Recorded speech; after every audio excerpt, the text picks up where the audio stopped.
Good evening, everybody, and welcome back to the American Center in Moscow's FIFA World Cup 2026 Speaker Series. My name is Joshua Peng. I'll be moderating tonight's event. We are 87 days away from the FIFA World Cup. It'll be the largest and most dispersed tournament in history, and it represents an opportunity for host cities from Boston to Guadalajara to market themselves to a global audience. Joining me tonight is Meredith Geisler, a 30-year veteran in the field of sports public relations. And she's going to discuss how venues and markets are using public relations and communication strategies to publicize their role in the World Cup. Meredith, welcome. How are you? I'm great, Josh. Thank you. Thank you for having me. Of course. So, Meredith, could you just start us off by sharing a bit about your background and more generally describe to our audience what the field of sports public relations encompasses? Sure. So, as you mentioned, I've been in the sports PR, sports communications world professionally for my entire career. So, it's actually a little longer than 30 years. I need to change. I need to change my bio. But so what I've done throughout my career is work primarily with professional athletes, but also working on the event side as media director for major international sporting events. I've worked with, as I mentioned, athletes in every sport you can imagine: NBA, NFL, NHL, MLB. I've worked with Olympians in swimming and gymnastics and skating and skiing.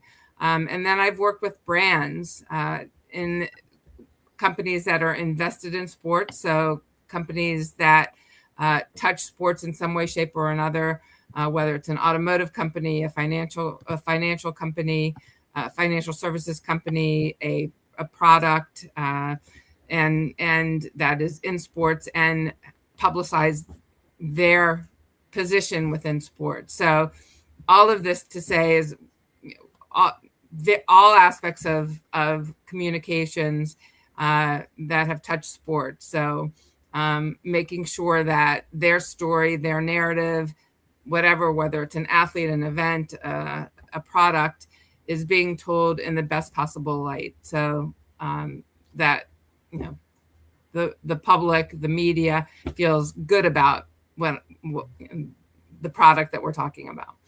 Sure. Now, I can imagine that's something that's super involved, touching on a ton of things in the field, managing a lot of personalities, managing the vision of different corporations or events. Now, with a World Cup that is so dispersed, has so many stakeholders across three countries, many venues, to effectively execute a communication strategy, you've got to get everybody on board, stay on message.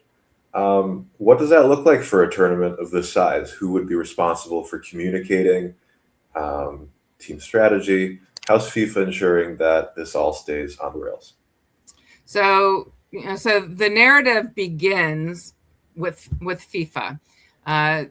They're the ones that will identify, address, and try to control the message that they want to put out, and then everyone else, the venues, the brands, the host cities, then they fall in line from basically what FIFA's directive.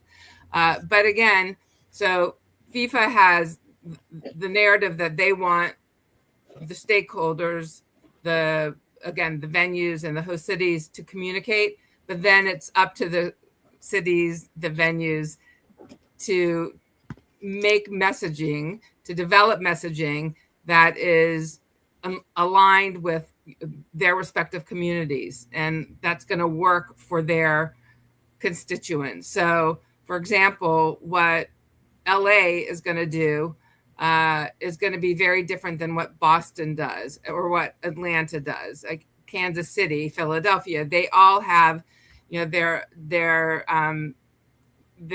markets, DMOs, destination marketing organizations that will really buy into what FIFA is asking them to impart. And then again, it's layered.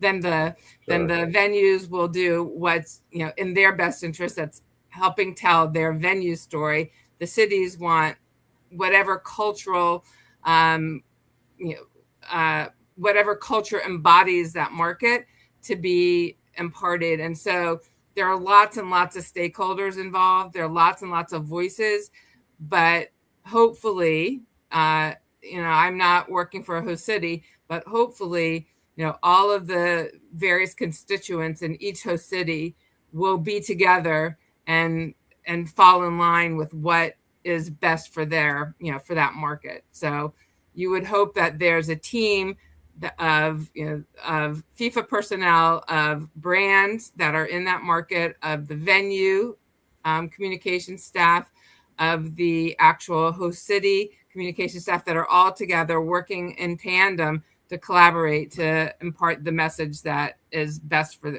each of their markets. Sure.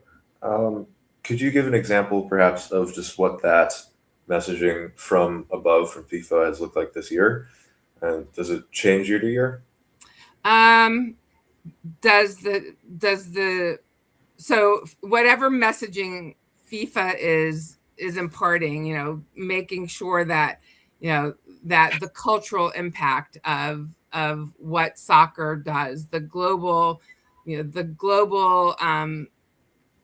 globalization of this sport, and how important it is for the world to come together for this beautiful game that is the most popular game. FIFA wants all that imparted. So however that however that manifests itself in each particular market, it's going to be different. But so, for example, I know that, let's take Atlanta, for example. Atlanta is, they want to be considered the global soccer community of the South. They want, despite Messi playing in Miami, Atlanta wants to kind of own this as, with their incredibly beautiful, state-of-the-art, high-tech stadium, Mercedes-Benz Stadium. They want this market to be really looked upon as a global destination. So, Mercedes-Benz is working with the city of Atlanta and their events Atlanta, and they're working with major corporate partners. Coca-Cola is headquartered in Atlanta, and Coca-Cola has been a FIFA sponsor for decades. And so I'm not in the room, I'm not in the room with them, but I know people who have been in the room, and I know that they're all working very, very closely to make sure that Coke has a big presence in Atlanta with Mercedes-Benz Stadium, with the city itself, and the heritage of Atlanta, and the everything that Atlanta offers. Coke is going to have a big footprint, and making sure that everybody knows that the Atlanta host city has Coke as its partner, Coke as its headquartered there, and they're again all working together to make sure that FIFA and the message that FIFA wants to impart is very much a part of their communication strategy. That's fantastic. I mean, when you think about Atlanta, you don't necessarily think right away about soccer or football, but it certainly is getting bigger there, and this is the perfect opportunity, as you said, to bring it to the world stage. Now, around the events, around the competitions, there are fan fests, things that cities do to engage visitors who might not necessarily even go to a game, but want to take part in the World Cup atmosphere. These have been going on for, I think, 6 tournaments now. And for this year, they're planned across 14 host cities. Could you tell us about the importance of these festivals and what you might keep an eye out for as we head towards them? Sure. So fan fests have really become a connector for what a major event can bring to a community. The tickets to these events, these major global events, whether it's the Super Bowl in American football, or an All-Star game for the NBA, or the World Cup, these major events cost, the ticket pricing is significant, and it's not for the faint of heart. It's not for excuse me, it's not for you have to have a significant savings to be able to afford to go to these games, and so it's not not everybody who may be the biggest fan in the world can afford to attend a game. But what a fan fest does is bring all of the joy and excitement and activities around this event to the market. And there's no fee to attend a fan fest. And so the fan fest has become really a significant opportunity for that market to to offer everything about the event, except for the game itself, to the fans and to the people and to the community. And so each of the partners generally have activations at these fan fests. So again, using Atlanta as a possibility, Coca-Cola will have a huge footprint, as they call it, at the fan fest, where they'll do sampling and they'll do all the things that Coca-Cola will do in the stadium, but at a much more attainable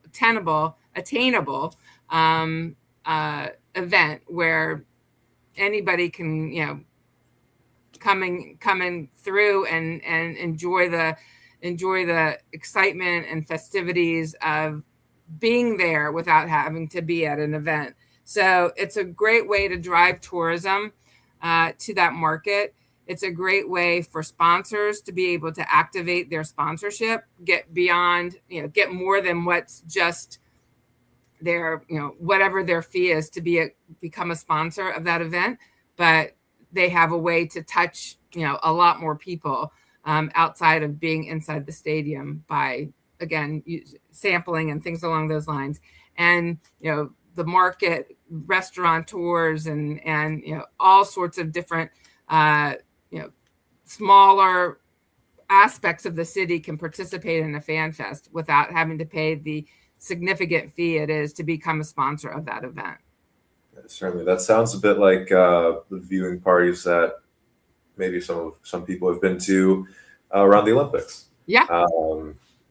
Certainly, not everyone can foot the bill to go to Italy, but I think having those events certainly connects people to what is marketed as a global event. Now, fortunately for most of these fan fests that are coming up, funding for security and transportation won't be an issue anymore. For background, for our audience, there was a large bill that appropriated some money for security and transportation that these fan fests are relying on to put on the show. And there was some delay, but now that seems to no longer be an issue. My question for you, Meredith, is in the event that something like that happens, where there are issues with funding or something unexpected happens. I mean, we can touch on Guadalajara briefly. In the event that something happens that maybe disrupts the planned course of events, what kind of contingency plans do each host city or venue, what do they consider, and how does FIFA as a whole respond to things that might potentially throw things off? Yeah, I mean, you have to plan for a crisis, and not everything necessarily levels to a pandemic type of crisis. But you have to, every major event, every major organization needs to plan for a crisis, and what that contingency will look like, depends on the level of crisis. So there are slush funds that will have to be set aside for something in the event something does happen. So again, there's probably not a blanket answer for what the contingencies are, because it really depends on the level of crisis. Security is always going to be an issue. I know at last year's event, soccer event in Miami, I believe it was, Hard Rock Stadium, I believe there were security breaches where people were, fans didn't like the long lines that they had to wait in to get through the gates and security. So they were climbing through vents, and, it became a major security breach and crisis. And so what FIFA, I'm sure, has done was looked at what happened in Miami in that instance and said, okay, how do we prevent this? And not only did FIFA, but every single venue that is hosting any sort of event, but particularly the soccer, they're looking at what happened and how do we prevent that from happening going forward. So there have been lots and lots of meetings to make sure that this type of security breach won't happen again, or do their best to prevent that type of security breach to happen again. So is it a different security company? The security company that was used, I believe, in Miami, if I have this correctly, was not the security company that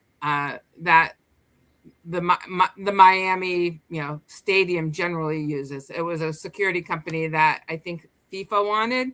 And so, I think there are these discussions now, which security company do we want to use? There are lots of companies that work with the venues and have, that's their area of expertise. And so again, each venue is going to work with, the top security company that they know of to try and prevent these breaches from happening. So so once something happens, you look at it, whether you're a city, you're a market, you're an event, you're a venue, and you say, okay, this has happened. Now what do we do to prevent it from happening again? And so lots and lots of discussions about that. That's great to know. Fingers crossed that all goes smoothly from here. Now, with you mentioned earlier a bit about some of the individual strategies or tactics that some cities are highlighting. And I think for the US in particular, this is a really great opportunity to kind of put our stamp, the US. North America, right? Not just the US. North America's stamp on global football. Last session I was speaking with two current football players, soccer players at George Washington. And we were talking a bit about how the US game, the development system, is growing so fast, but our global identity hasn't quite caught up to this yet. Do you think that perhaps the individual cities, how they message, can build up this sort of reputation for the US, maybe reaching different markets and also making an impression on different players? Sure. I think that's the hope of any host city for any major event of any kind. Again, whether it's an all-star game or whether it's something as massive as World Cup and Olympics. I mean, those two for sure. The hope and intention of a country is to help grow the game, help grow the sport, help grow the event, help grow the movement. And I know that that's what North America is really hoping for. It's obviously the presence and popularity of football, soccer in Mexico is massive, and it's at this the same stage where it is at the height of where the rest of the world is at its highest. U.S. and Canada isn't there yet, and I'm sure that both countries and North America in general, but both countries are looking at this as an opportunity to help really grow the game. And I think for the U.S. To really help grow MLS, even though it's not, MLS is not at the level of the rest of the world in competition. But I know that the U.S. is looking at this as a way to help grow MLS here and keep the homegrown players from feeling compelled to have to play overseas because the game isn't as good here as it is in the rest of the world. So yeah, for sure. Are there maybe a couple examples of strategies that each city are doing that really stand out to you? I'm sure that the messaging around LA is very different from what New York is doing, or Toronto and Mexico City, for example. What are some things that stand out?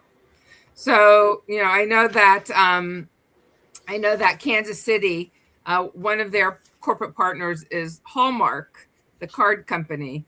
And Sure. they're using their partnership with Hallmark to do some interesting, creative things. Kansas City also has tied into a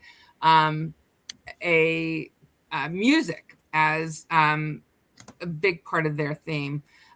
So that's one of the things that they're doing. Philly, with PHI, to start the name Philadelphia has developed a PHAN campaign that will be that has already been implemented and will continue through the games and their when the games that they're hosting. So really getting the community involved in various aspects. New York is using much of their New York, New Jersey is using what all the major attributes that New York offers to really enhance and promote their involvement. We were just talking a little bit in advance, but each of the cities, every single city has hired a captain, what they're calling a captain, which is an ambassador for their city to really help promote what the city is trying to do. So I can go through a couple of the cities and just give you an example. Like Sure. Atlanta is working with the recording artist Sierra, who's a Grammy Award winner, to really promote Atlanta's involvement. Boston is using Julian Edelman, who is a three-time Super Bowl champion, and a hero icon in Boston, to really get to get New England involved. LA is using Rob Lowe, the actor, to really promote Hollywood. There's Seattle is using Megan Rapinoe, a two-time FIFA World Cup champion, and superstar up in the Seattle area. And then there's some markets that are using former football players. Miami is using Sergio Aguero, who's a former Argentinian soccer player. So each city is doing something that's really specific to them and specific to their market, to really promote through fan fests and that will be at the event itself, but media events that are leading up to the games itself. That's such a star-studded lineup that you just went through there. And I mean, who better than a Hollywood star to represent LA, or Megan Rapinoe for Seattle? or Kansas City barbecue to represent Kansas. Right, exactly. Um, Now, going back a bit to your background, which we talked a bit briefly about, you've represented some unique personalities, some major players in pro leagues, some people who maybe were on the short list for some of these ambassadorial Yeah. positions for the World Cup. What does it take to manage somebody in that position who certainly has a lot to say, but they have to pair that with what FIFA has to say? What does it take to get the most out of them in that position? Yeah, so I could very well have, I don't have anybody on this list, but I could very well have had some people on a list. What it takes is a media training with that athlete as advanced and adept at delivering messages that athletes and spokespeople do. That's what they do for a living. They still need their hand held a little bit in the message development and working with them to make sure that they stay, that they're delivering the kind of messaging that the organizations want, that they're being hired for. So, for example, if one of my athletes was hired to be the spokesperson for one of these markets, to be the captain of one of these markets, we would have probably part of the arrangement was to have a media training session with the organizations. So it would have been with the host city, the host committee, the venue, the partners, like all the people, all the stakeholders that are involved with that particular market, and FIFA too, to make sure that whatever message they want delivered is being imparted and they're comfortable delivering that. So if, for example, one of my athletes was asked to say something that they didn't believe in or that they know that is not representative of them, then there would be a way to massage that answer or massage that response so that they could be more comfortable with it. Or if it's something that they say is off the table, I'm not able to deliver that message for you. I can deliver every other message, but this one is against the grain. It doesn't work for me, and I'm not able to do that. Then it's up to the organization to say, you know what, this is not the right fit. This is not the right partnership. We're going to move on, which is fine. I mean, that happens sometimes, but for the most part, there is some compromise if it's the way they want it to be delivered is not the way that my athlete speaks, then there's a way to massage it to make it really authentic to them. Sure. And it's so fascinating how the organizers are leaning into so many individual voices across so many different cities. It just seems like it would be a lot to manage, but I think that is a testament to how the U.S. and North America as a whole just kind of can come together over sports and things, cultural events generally. So when all this is being planned, getting into the nitty gritty a little bit, what could you tell us about what phase organizers are in now, less than 90 days away from the start of the tournament, and what would you be keeping an eye on for as this planning progresses before the first whistle is blown? Yeah, so there's the planning starts as soon as the host city is announced. So the host city / venue is announced. So that was a couple of years ago. So there have been lots of events to mark respective how far away we are. So probably the most recent was 100 days out, which was 10 or so days ago. 13, I guess you said 87 days. Yeah. So 100 days out, the markets are in full let's make sure the venues are, getting our stories out, and whether that's done through just media events with, inviting select media to your market.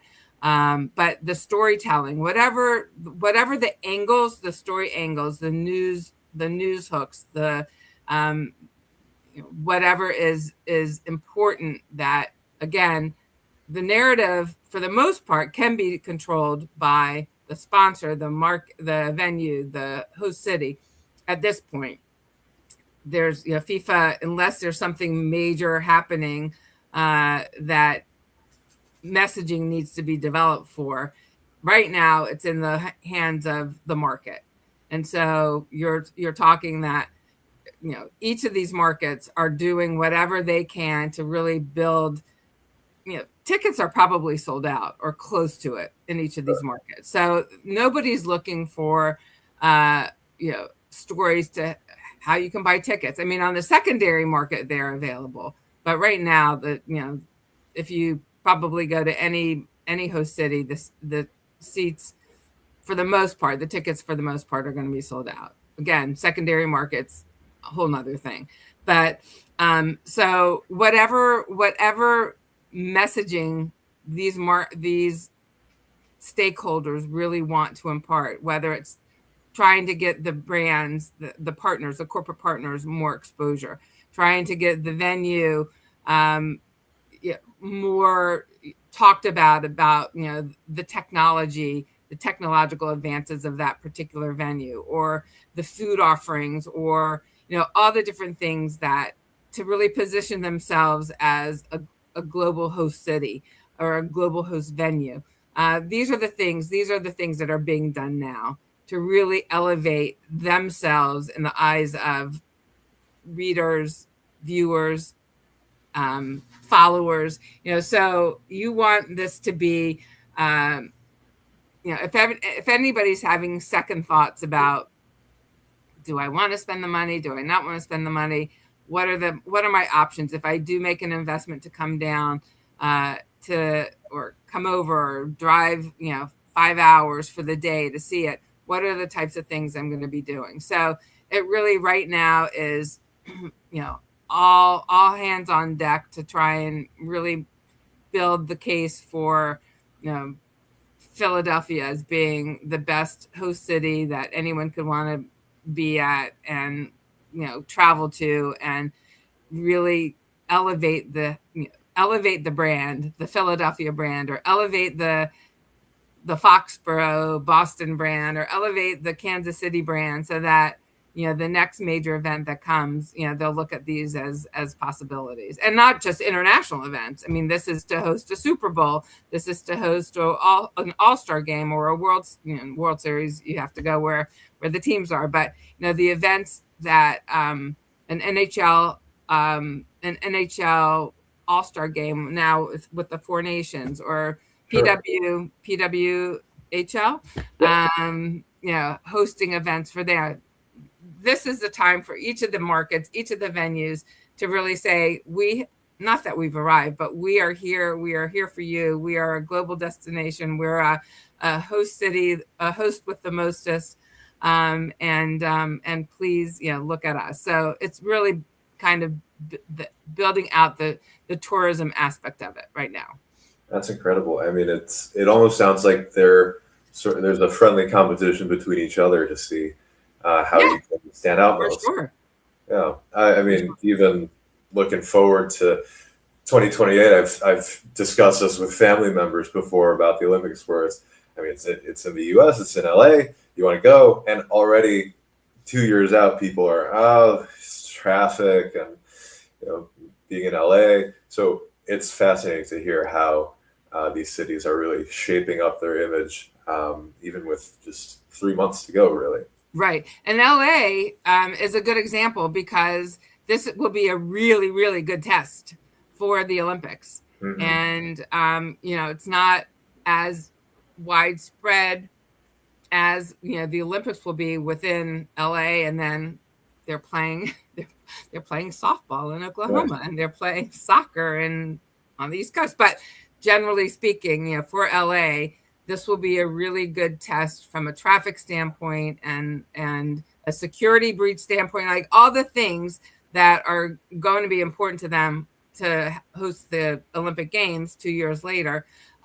This is a really, really important event for them to manage well. And because if they can show that, we can, we are doing a great job managing the traffic with the World Cup, again, not as expansive or as wide, wide of a swath of territory in Los Angeles. But if Los Angeles is able to show that they can manage the traffic for this, then your family and other people will say, maybe the traffic wasn't as so bad. Maybe it, to try and get around LA at this time, it could be fun, versus, it's just going to be too much. So this is a really, really important event for LA to manage well. This is not the first time we've seen this sort of back-to-back with World Cup and Olympics. And we saw it in 2014 with Sochi and 2018 with the World Cup in Russia. Do you think the organizers for both events there's some knowledge exchange going on? Oh, yeah. I mean, I think they're competitive in a way because, each wants to be considered, the biggest and the best. But I think there's enough respect for each organization, for each other, to really learn from each other. I mean, that's what this industry is about, is sharing. And I don't think there's any event, any executive within within this vast sport event industry space that is going to say, nope, I have this knowledge and I'm using it, I'm not going to share it with you. No, because they go between each, they change events, they change jobs, they go from one event to the, one structure to the next, and they bring this knowledge with them. So there is definitely knowledge exchange happening. That's great. So I want to bring it first to even way before the planning, the bid process, and then I also want to bring it to after the tournament. What is what goes into the bid process that relates to communications and marketing, and then after the tournament? So we're looking big timeline here. How do host cities take advantage of this massive event? It's not going to last forever. Tourists, they have to go home. But how do you make it sustainable? Sure. So the bid process, again, I mean, that is, years. It takes years of planning. I have not been a part of a bid process, but I know many people who have been active participants in bid processes. And for an Olympics or a World Cup, that's a massive, massive undertaking. And it's expense. It's a massive expense. Pulling these people together, pulling all the information together, doing the researching, doing the analytics. I mean, providing,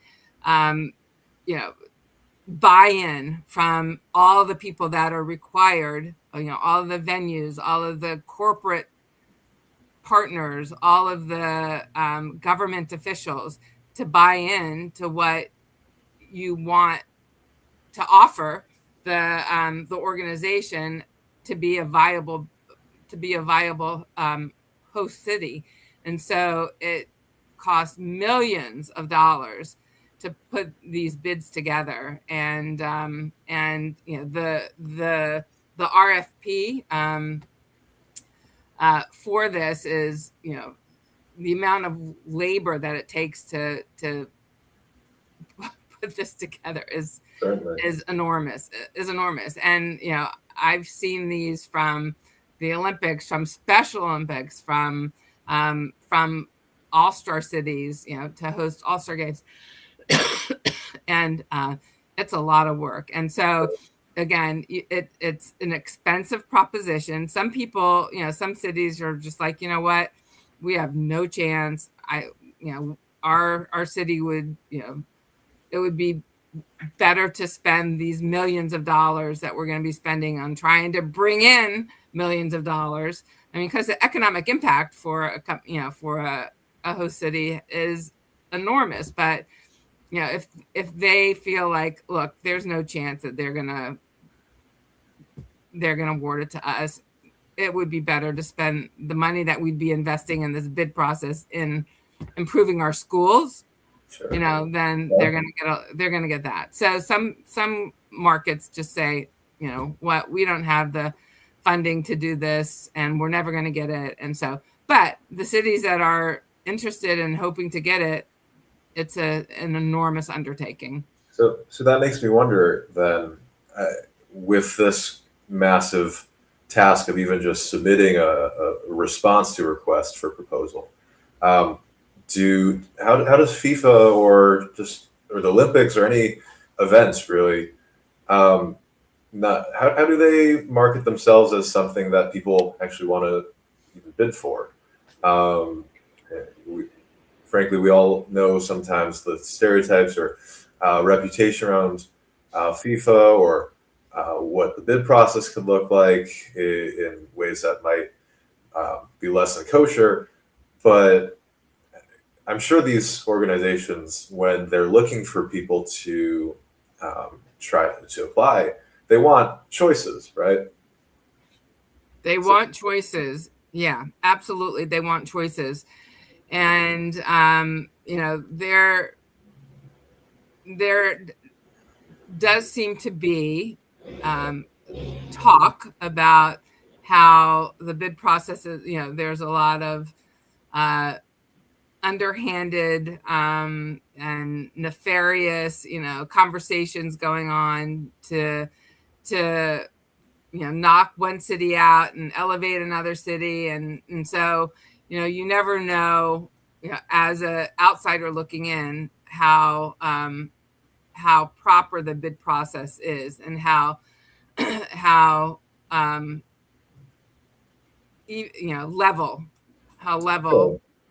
it is. But I think, for the major events, again, let's take the World Cup and global games. World Cup and Olympics. And now you can probably add, the WBC, which is being played right now, this World Baseball Classic. Right. It's massively popular. I mean, it has grown in its popularity significantly. And right now it's being played in a lot of different markets and countries. But it's the organizations, the events organizers have incredible data to really highlight what the economic impact is to a market by hosting it. And again, there are some markets that claim that they ultimately that did host that have lost money, despite putting the hundreds and hundreds of millions, if not billions of dollars of investment into it, and it didn't ever pan out. But the economic impact of hosting an event, I mean, the data really highlights the enormous impact it will have, positive impact, economic impact it will have. So they don't have, for these major events, certainly for the Olympics and for World Cup, they have no shortage of countries and that are willing to invest the money into putting in a bid to host it.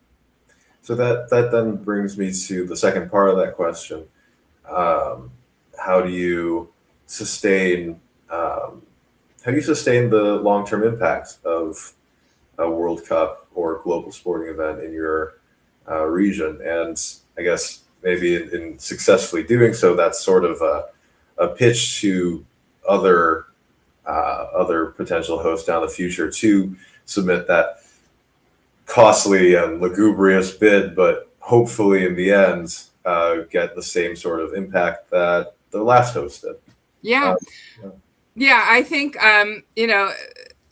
it really is kind of the legacy that that an event can leave for that market. Lake Placid hosted the Winter Olympics. A zillion years ago. You probably know the date. I can't. 1980, whatever. 1980. Yeah. And I don't think Lake Placid, anybody outside of probably New York and probably potentially New England have ever heard of Lake Placid, and now it's an iconic name for winter sports. It has a lot of venues there that are people go to Lake Placid to vacation, to be able to participate on hockey rinks and ponds and bobsleds, all the things that Lake Placid legacy still has, and they have become, I'm sure, as a result of hosting the Olympics, it's become a destination, a winter destination. LA was able to rebid for the 28 games because they did such a great job in 84 hosting, and they still have just a tremendous tie to the LA games from 84 and what kind of the goodwill and the residue that that occurred as a result of hosting that. There are just a lot of markets that that are able to continue, whether it's parks, Atlanta from what year was that? Whenever the previous Atlanta games. I had a client. I was there. I was at the games, and I can't remember the year. But they turned part of their area that was kind of the fan fest gathering area into a park, and so now people go. Anytime I go to Atlanta, I bought a brick for that Atlanta game. With my kids' names on it. So whenever I go to Atlanta, I go to Centennial Park to go check the brick and shine it up to make sure that footprints aren't on it. So again, each city should they should really, for a World Cup, no one's building a new venue, so they're not investing in the infrastructure for that, which is a big expense for a host city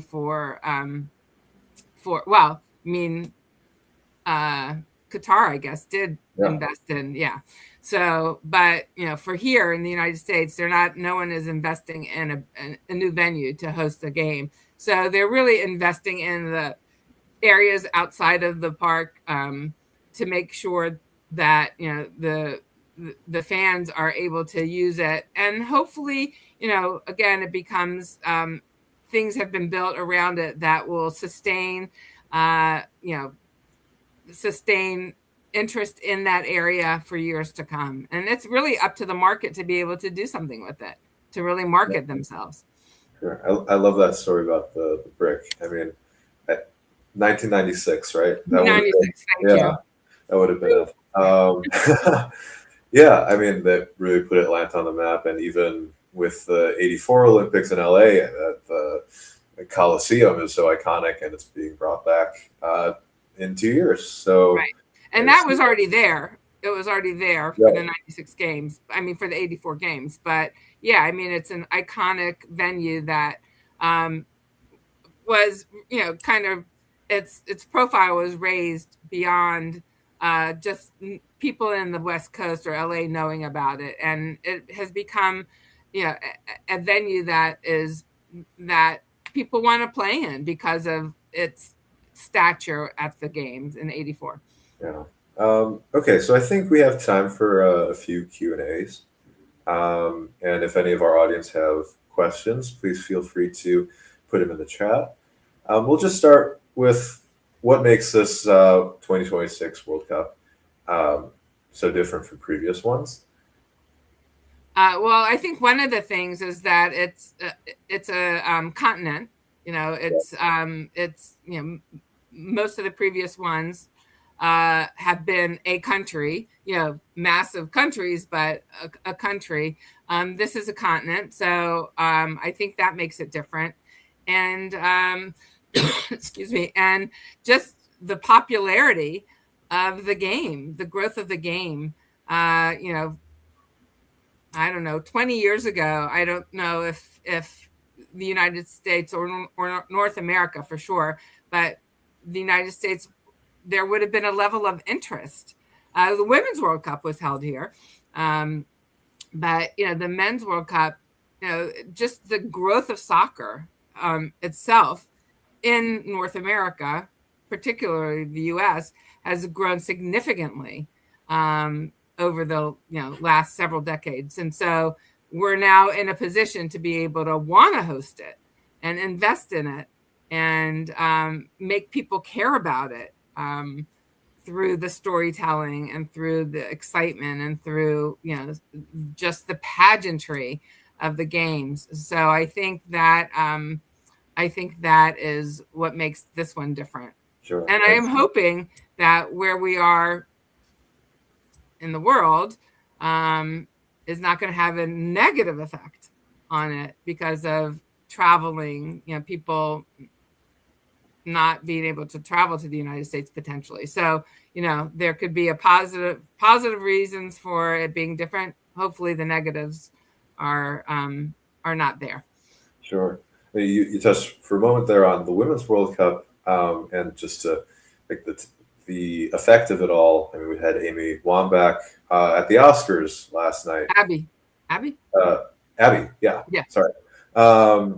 And we'll have the Women's World Cup in Brazil next year.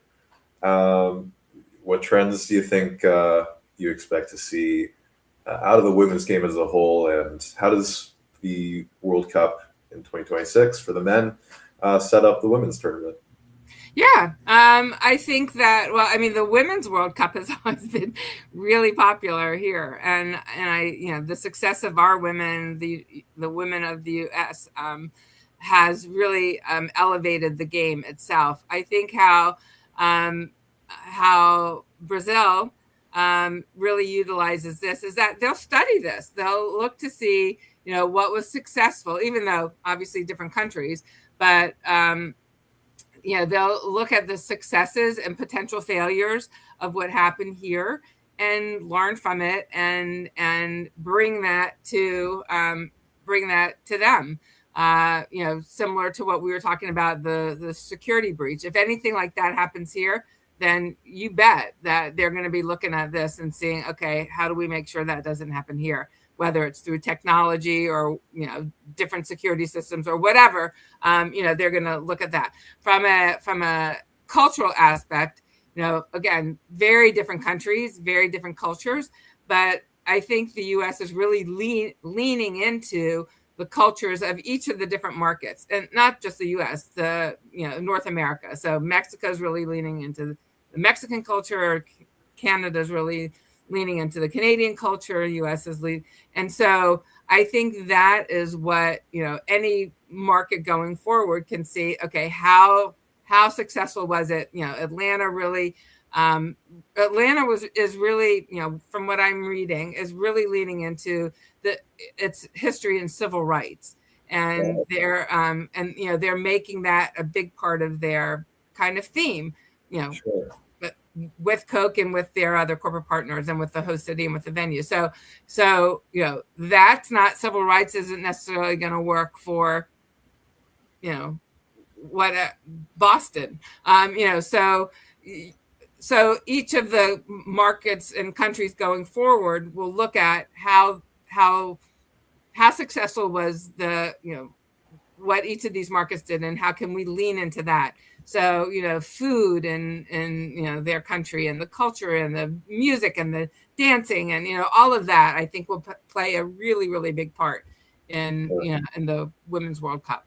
Lots of knowledge exchange building up off of previous tournaments, that kind of thing. Exactly. So for our final question, we have a member of our audience asking how public relations in sport has changed through your career. Oh. And I want us to frame this possibly in the context of your family. I know that it's sports PR and the sports industry is a bit of a family affair for you. So with the generational view of this, how is this whole field shaped up? Do we have another hour? It has changed so much. Well, thank you for mentioning my family. Just really quickly, as far as, and then I'll bring my family part into it. But when I started, there was no such thing called social media. That did not exist. There was no Twitter, X. There's no Instagram. There's no Facebook. There's no TikTok. Nothing existed. You used letters, handwritten. Finally had computers that you could type on, or you had typewriters, but you didn't have computers. You didn't have cell phones that you could talk to. I mean, none of that. Social media didn't exist. How it has changed, how communications has changed, and PR has changed is all of the technology that we have, and primarily the major difference is that as publicists and the athlete itself or the event or whatever I was working with, we 100% relied on the media, newspapers, magazines, radio, TV, to tell our story. Completely relied upon the media. So the media relations part of it. The media relations part. So if you had good relationships with the media, then they would hopefully tell the story that you wanted to impart. Now, with social media, we hold the narrative. We control the narrative. We're able to tell the story we want to tell, when we want to tell it, how quickly, everything. So, you don't, yes, I mean, you still need the media. It still is an important part of communications and public relations, because to have, a third party talking about it versus it coming from you is very important. But, if you want to get the news out, you have it right there and are able to do it at, in a millisecond. And that's I think it's a really positive thing to be able to do. As far as my family, my husband ran a sports arena for 35 years. My son is in the partnership activation side of the sports industry. And my daughter is in communications for a major publicly traded sports company. And what she does is it's not athlete related. It's really the financial communications aspect of it. So the language she speaks, I don't understand a word she's saying when it's coming to, when she's talking about her part of the communication. She's talking about PE ratios and all sorts of things that don't mean anything to me. And I'm talking about, my athlete winning another gold medal, very different, but also because it's a major sports company, she's really embedded and immersed in the sports industry as well, sports communications, but at a very, very different way, in a different way than I am. Yeah, so that's wonderful. Well, Meredith, thank you so much for joining us at the American Center in Moscow, for sharing your story, for your insight, for the perspectives from your family. This has been such a fun conversation and really appreciate having you here. For our audience, next week, Tuesday, we'll have our next Game Changers Speaker Series event. We'll be joined by Lisa Shasanovitz to talk about the Special Olympics USA.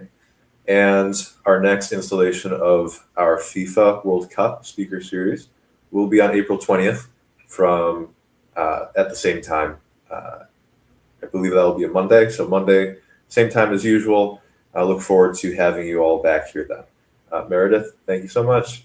Thank you for having me. I really enjoyed this conversation, and nice to meet all of you, although I didn't see you. All right, take care. Thank you.